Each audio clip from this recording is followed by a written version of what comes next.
Okay, well, this is as Marta just said, I will talk about planetary health. The main aim of my presentation is to define the concept of planetary health for those of you who are not familiar to it.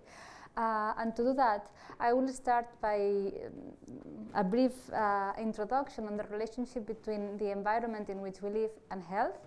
Then I will introduce the concept of planetary health, and I will give some examples of how planetary health is actually like applied, to say somehow. And then I will finish with very brief flashes of what we do at work related to planetary health. Això que va sonant. Okay, to start putting our minds in the appropriate setting for the talk, I will ask you to think about contamination, pollution. Close your eyes for 2 seconds and think about that. Yep. Okay, you can open them. Probably some of you might have had an image similar to the ones the one that we see here. This image corresponds to an episode of very high levels of air pollution in Delhi in 2019, but this is something common there, but not only in Delhi. I had a similar picture from the city of Barcelona, so it's something that happens all over the place. Well, in that case, the day that this picture was taken, the government of Delhi do not only declare the state of emergency from an environmental point of view, but they declare a health emergency. And they even recommend that inhabitants of Delhi do not live in the city. So the schools were shut, people were not allowed to go to work. So clearly putting air pollution as a very important health risk. And in fact, it's like that. Air pollution is an important risk factor for lung cancer, cardiovascular diseases, neurodevelopmental problems, and so on. And it's estimated that air pollution causes more than 6 million deaths annually. If we add, sometimes when you hear these figures, okay, they may mean nothing to you, so it's important to make some comparisons. So if we include, so if we add up not only deaths caused by air pollution, but to other causes of pollution, such as chemical pollution, soil pollution, or water pollution, the number of deaths annually rise up into almost 9 million deaths globally. To have a comparison, this is almost the same amount of deaths caused by tobacco, by direct smoking or second-hand smoking. And as you can see, oops, com el punter. Okay, got it. So, and it's more than double the number of deaths caused by AIDS, tuberculosis, and malaria together, which we know are important causes of mortality globally. It's important to mention that these 9 million deaths are related to contamination, but not to other environmental risks that we are exposed to, such as the climate crisis or the global environmental degradation.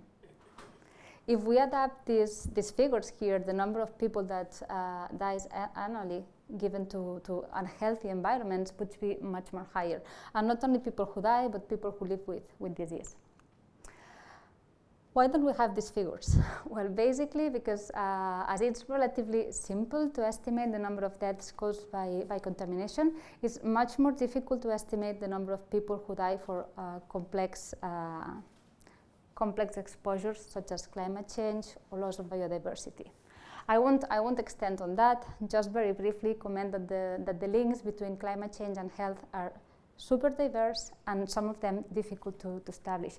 It's quite straightforward for us to estimate the number of people who die after an extreme weather event, such as typhoon or flooding. But it's much more difficult to estimate the number of people who die for the draws that are caused for climate change and cause undernutrition, and therefore potential cause of death for children, for instance. or even more complicated to estimate the number of people who die related to violent conflicts that arise for the tensions to achieve limited resources such as water. Having said that, so we know that, or we have just seen that the environment in which we live, it's important for our health, right? So what had happened in the last decades and in the last century regarding the quality of the natural systems that form the planet. So in the last decade, and especially after 1950, we've seen a massive degradation at a higher speed that we've never seen in the history of the planet before. So the deforestation has increased markedly. The number of so the degradation of the oceans has also increased with the acidification of the oceans, has increased, especially you see this very sharp increase in the emissions of CO2 to the atmosphere, and the deforestation of the tropical forests has been sustained. We said that from 1950 we have started a new era called the Anthropocene, in which the degradation that the humans have caused to the planet is so marked that we can already see it in the records of the natural systems. Let's see though what had happened regarding human health and well-being in that same era, in that same period. Surprisingly, or maybe not, what we have seen in the last centuries, in the last decades, and again especially after approximately 1950, it's a marked increase in the indicator of health and well-being globally. No? We've seen, for instance, that the number of illiterate people had decreased. So the number of people who can read and write has increased globally in the last decades. Life expectancy has increased as well, and under 5 mortality has decreased. So how do we explain that? I've been talking for maybe about 10 minutes about the importance between the environment and human health. And now I'm just saying that in the last decades, the quality of the environment has been markedly decreased, but on the contrary, our health has increased. Well, unfortunately, the answer is quite straightforward, and it is that we have been improving our health by expenses of eroding the natural system. So we have improved our health by an over-extraction of resources. And we've reached a point in which this tendency cannot be sustained anymore. We've reached a point in which we are already suffering the effects of this environmental degradation. And this is not something that I'm just saying, there is a lot of evidence on that. This framework was proposed, initially in 2015, this is a revision of last year, by researchers of the Stockholm Resistance Center. This is a framework representing 9 planetary boundaries that they have defined. And they define these boundaries, and they identify a safe area, this area in this inner circle, in which we know that humanity can thrive. No, we can live, and we can live well here. However, when we pass some of these boundaries, we enter a zone which is unknown for humans, and in which not only it's unknown for humans, but in these areas we don't know how different natural systems can interact between them. Okay, so it poses a risk for the functioning of planet Earth, and therefore to humans that depend on this planet. According to the revision that they had last year, we have already passed 6 of these 9 boundaries. So we are in a point in which we really need to act if we don't want to be the gains that we have obtained in human health in the last decade just being decreased. If you're interested in that topic, there is a very nice documentary in Netflix. I think it's called Planetary Boundaries. It's from David Attenborough. It's very good, and it's a long documentary, but this concept is very well explained. So, okay, so in this context is when the planetary health concept arises. It appeared first in 2015 in a publication in The Lancet, led by a commission on the Lancet Planetary Health Commission, in which they defined planetary health according to this definition that you have here. So planetary health was defined as the achievement of the highest level of health, well-being and equity achieved worldwide while respecting the limits of the Earth natural system in which humanity can thrive through the integration of human health systems such as political, economic and social. So a bit of a complex definition. There have been other definitions, some of them more simplified, such as the one proposed by the Planetary Health Alliance a few years ago, in which they define planetary health a transdisciplinary field and a solution-oriented movement that focuses on analyzing and addressing the impacts of human disruptions to natural health systems on human health and the life on Earth. Basically, which are the messages of these definitions? Planetary health is a multidisciplinary field. We need different disciplines to solve the challenges we are facing, and basically that we cannot separate human health from the health of the planet. So human health and the health of the planet cannot be separated. It's a concept that should go together.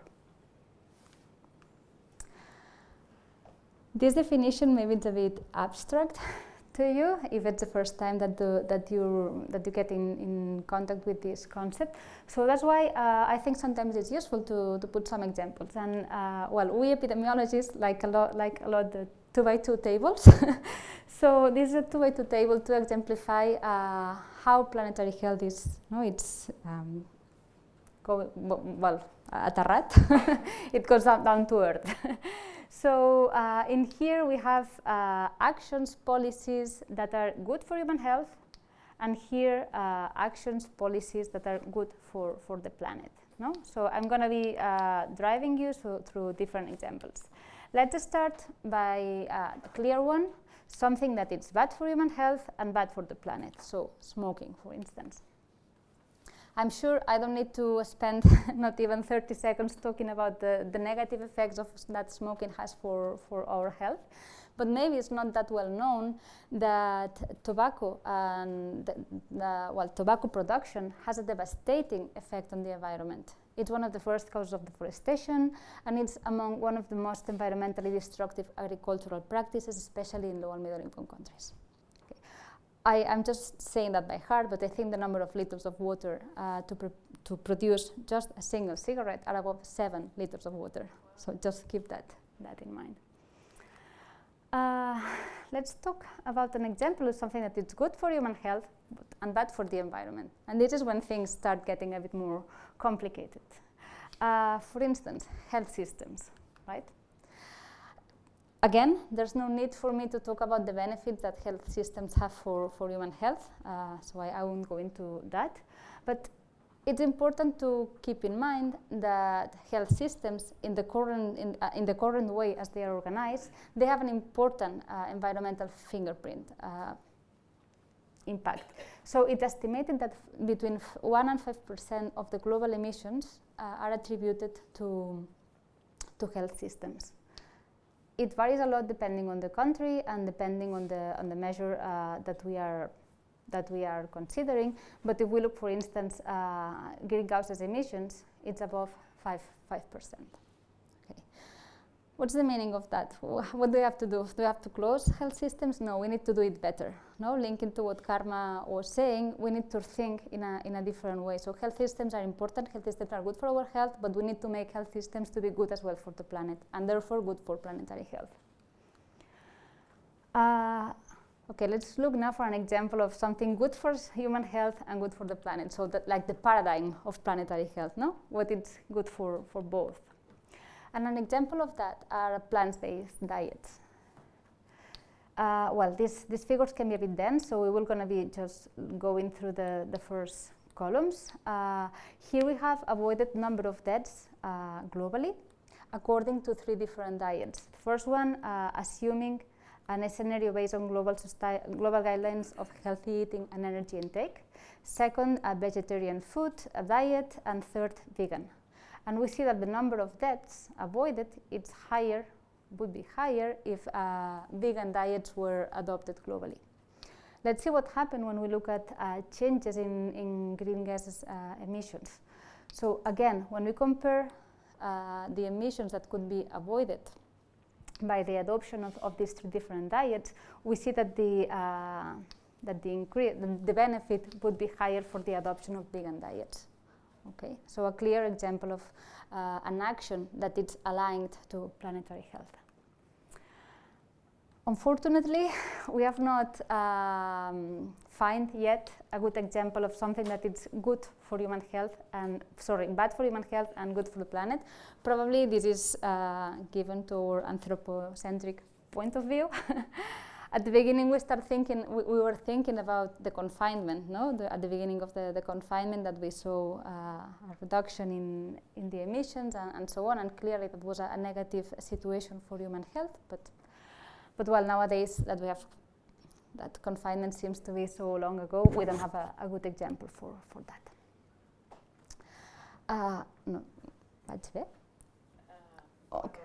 Okay, I'll try to speed up.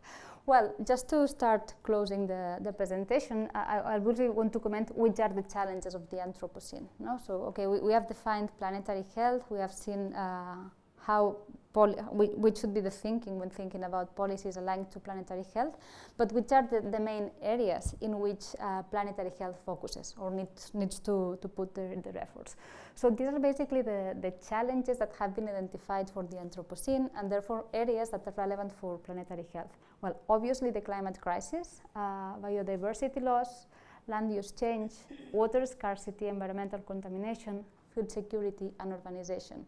And we don't have time to talk about that today, but many of these problems are very tightly interconnected.